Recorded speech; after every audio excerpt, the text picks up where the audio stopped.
agents or brokerages before you ever have your license.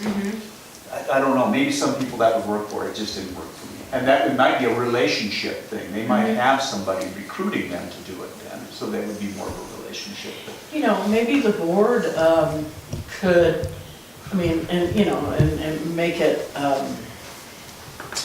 apolitical, I guess is the word, and just have it, question, you know, I agree with you. You should but they could have a PDF, questions to ask when you're deciding which brokerage to come with.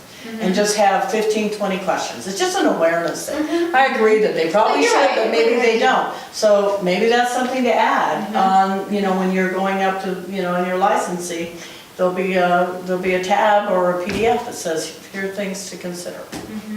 I think. Because if you come with experience, you know, 3/4 of the things probably wouldn't apply to you, but then all the things that apply to that state, so you might want to be with, you know, a certain type of firm, or the questions you would ask, or maybe you don't even know. Or probably your questions would be more business building instead of real estate related, like, you know, what kind of training? You know, what are you gonna do for me? That's a Yeah. novel concept, you know? Yeah. I am your client. I mean, I'm the source of revenue for you. Right, but that's But absolutely some right. people don't think they have the right to ask that. It blows my mind. But just, yeah, so maybe that's what I would recommend, is maybe have and then if people don't care enough to look at the PDF, then, you know, you can't help them. That's right, but at least it's there. It's a resource. So do you feel that the supervising brokers in your region have the resources that they need to serve you? They probably have an abundance. I mean, there's so much out there. They're picking and choosing and what's current, what's topical. And again, using my experience, I'm not afraid to ask questions. And so I go in front of people, and I have 3 experienced brokers in the firm that I work with, and very seldom have I not got my question answered. And you know, part of that is the training to maybe even go look for the answer myself sometimes. So I'm real satisfied with what I have. Okay. So, what was your question? I got. Do they have the tools they need? Do they have? Yeah, do they have the tools? I mean, I think there's abundance of things out there. In fact, it's almost like we're wallowing in information when it comes to the internet and different ways to market and things like that. So I think it's a mind shift, though. I remember interviewing with people, some brokerage, and they just kind of looked at me like, whoa, that's different. You know, what's the most important thing to you, Tracy? That I have a broker that can answer my questions so I can best protect my clients. I guess they were thinking, you know, splits, office. To me, Right. if you don't have that, that's the foundation. And so maybe that's a mind shift that needs to be talked about a little bit more, is that we are here to protect, well, obviously we're here to make money, right? And classes to help us do better is certainly the bottom line for us. But more importantly, it's how we protect the consumer. And we've all made our share of mistakes, obviously. That's what transactions are about. But I think maybe that, I don't know how much of that is taught in the rookie. You know, do unto others kind of thing. You know, this is a serious thing. Buying a home is not like buying a, and I don't want to scare people, but maybe just a little bit more emphasis on, you better be serious about what you're doing. I do think that's true, because Do they do that? It's been a while since I've taken this. I don't know, I've never done that, but I don't think that our pre-licensing course is extensive enough either. I mean, you get 60 hours to tell you how to pass a test. Yeah. And, I mean, I just got back from California, where my brother and my 2 nephews are in a real estate firm. So my 2 nephews, and I'm not suggesting maybe this is it because you don't want to take away somebody's ability to make money, but you have to have a college degree before you can even get your license. And then if you're going to a broker's license, you have to get the equivalent of a master's to get your broker's license. I mean, they have a lot more pre-licensing education. Sure. And at least if you have a little more, people have made the commitment to make this a business decision and a career, instead of just I'll hang my license out, maybe I'll list my mother-in-law's house next week. So how do you guys feel about that? Well, I'm just going to say that I think that there is not enough education prior to people actually going out. I mean, it's almost like, want to be a heart surgeon, you go and take 60 hours and then they just kind of say, you have the oversight of one other I surgeon. mean, or you're right, whatever. you're dealing with large amounts of money. Well, I mean, I'm worried about this. Right. So, So how about in North Carolina, was there a requirement? There was not, that I'm aware of, a requirement for the managing brokers to do anything, but I had the rare privilege of having a managing broker who was not competing as a production agent at the same time.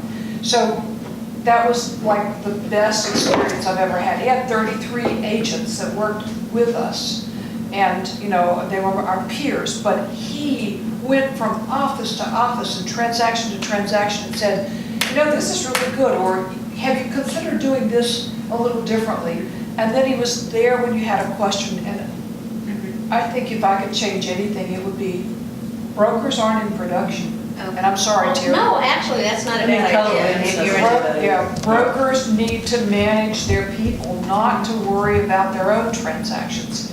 And if I would have a critique, that would be exactly that, is we have production, the managing brokers are in production, that's their income too. And so they're working it, and that makes them unavailable sometimes when you need them. But understandably unavailable. But So what the requirement is, do you guys know to be a realtor or an agent in Montana, you need a high school degree? I believe so. No, 2 years of high school. She knows. No, Yeah. you know what? You don't even That need said that. 10th grade, which I did graduate from high school, but when I called, Yeah.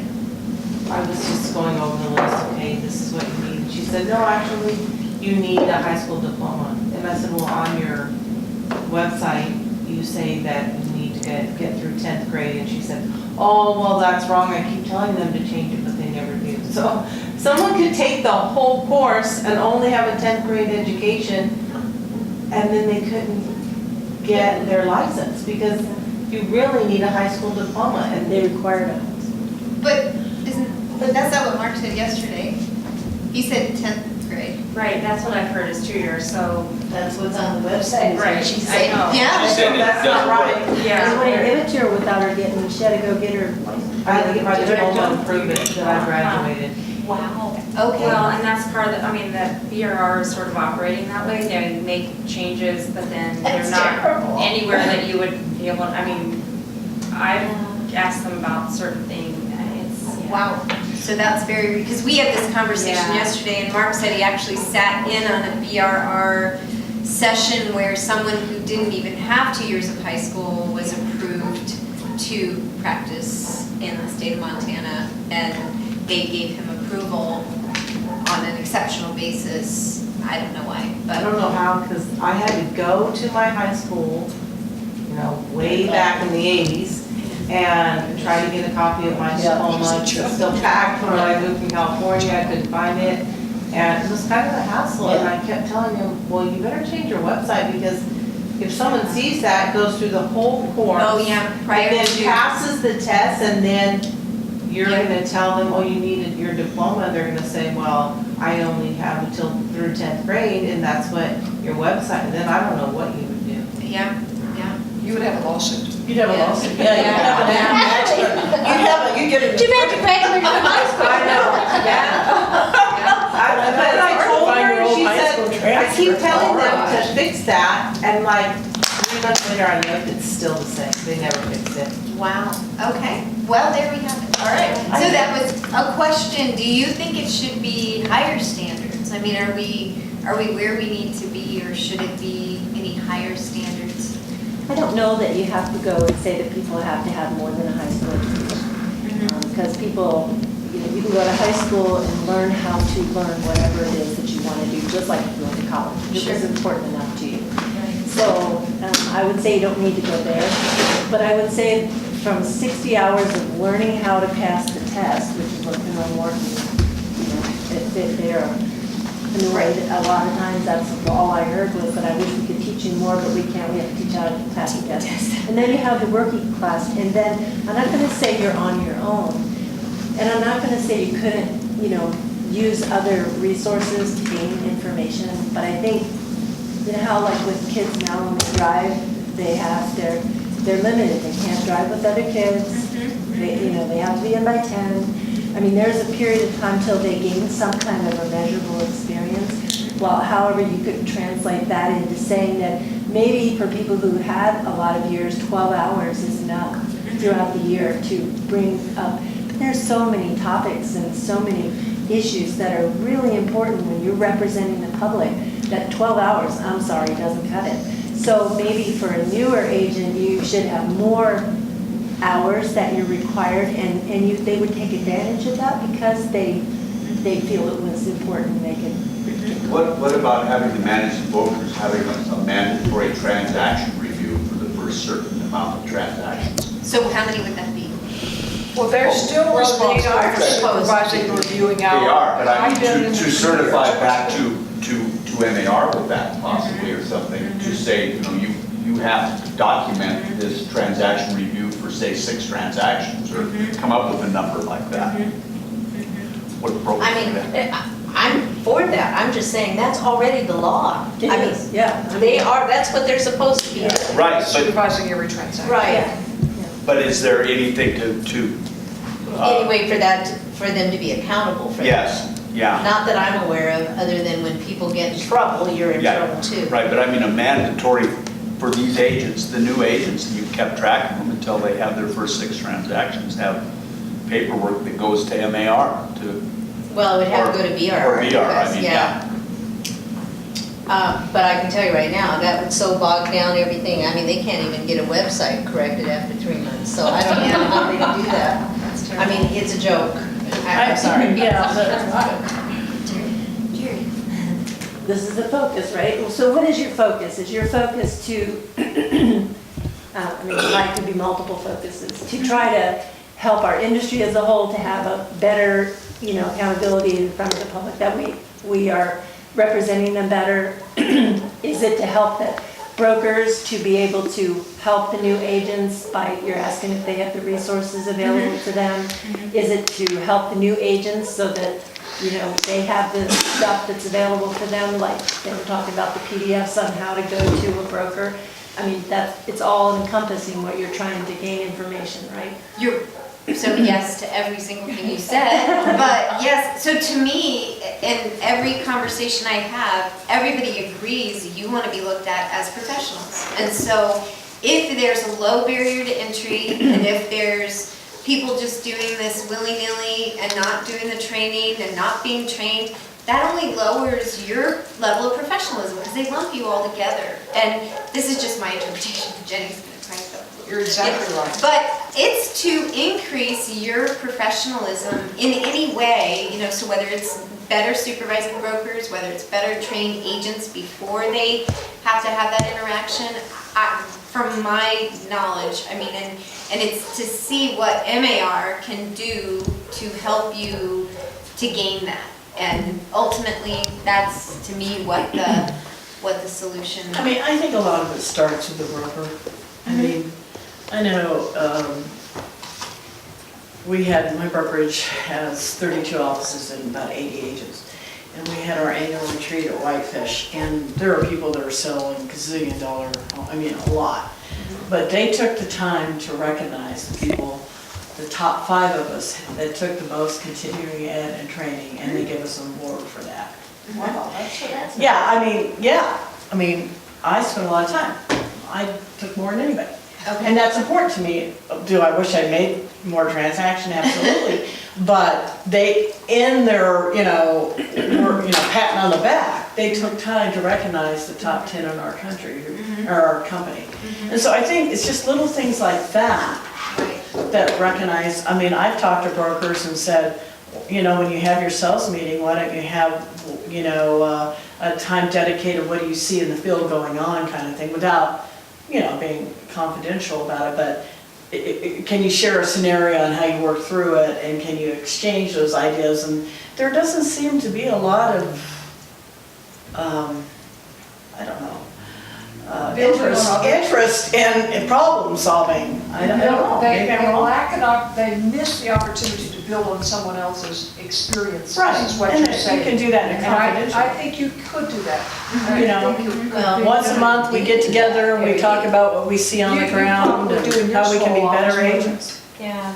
Not at the 2 companies I've been with, 3 companies I've been with here in Montana in 16 years. First one I realized was not a good fit after about 5 months.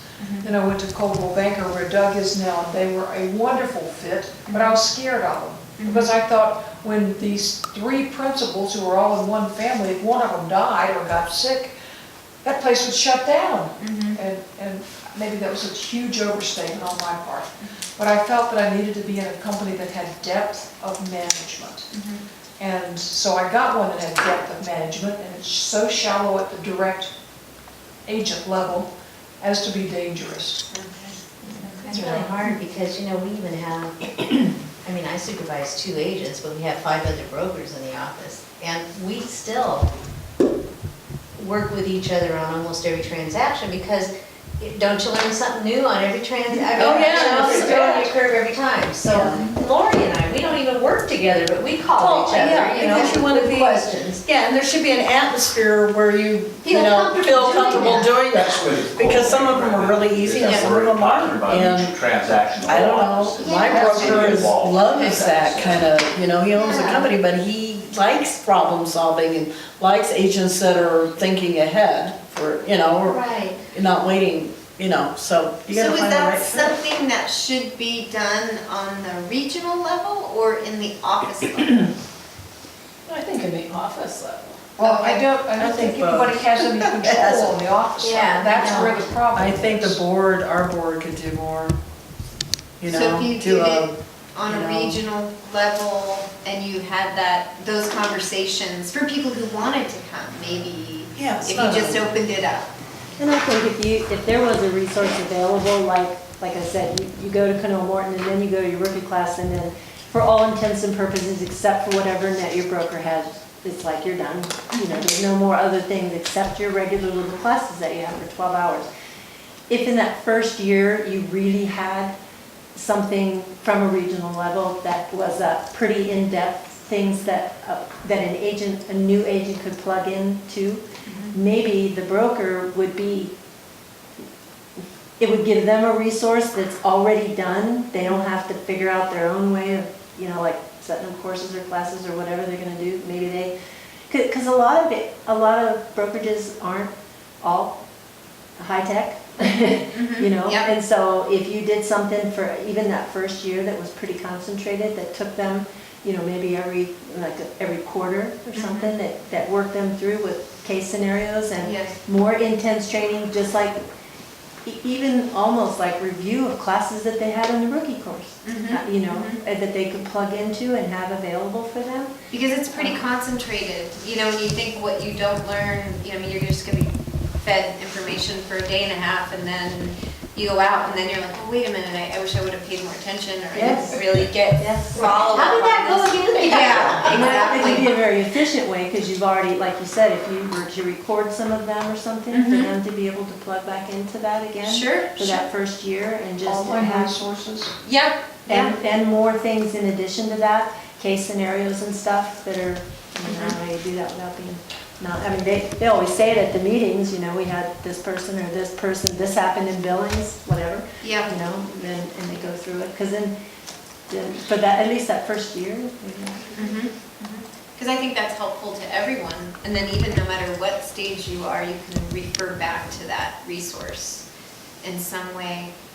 So you guys were saying, so I'm trying to think where we were. We went back and forth and, so you're getting okay, and then I'm trying to think. I just, I'm a new member of the MLS's, the board's MLS committee and attended the first meeting for that yesterday.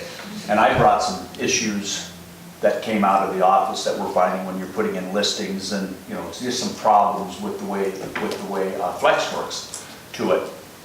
And it boiled down, the board agreed that almost each one of those issues came back to training the individual agents. to do things in a certain way. For instance, train them what a two-story house is. You know, it doesn't mean a house with a basement is not a